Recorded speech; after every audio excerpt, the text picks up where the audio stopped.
نحمدہ ونصلی علی رسولہ الکریم اما بعد۔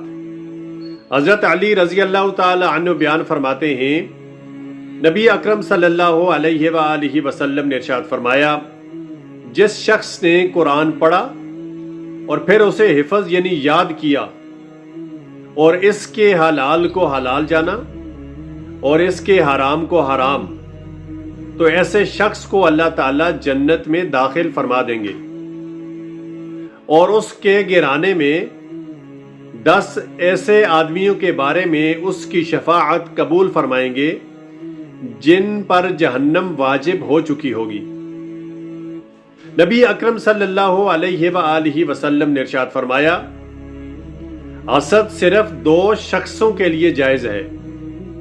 ایک وہ شخص جس کو اللہ تعالیٰ نے قرآن کی تلاوت نصیب فرمائی اور وہ دن رات اس میں مشغول رہتا ہے۔ دوسرا وہ شخص جس کو اللہ تعالیٰ نے مال عطا فرمایا اور وہ دن رات اس مال کو اللہ تعالیٰ کی راہ میں خرچ کرنے میں مصروف رہتا ہے۔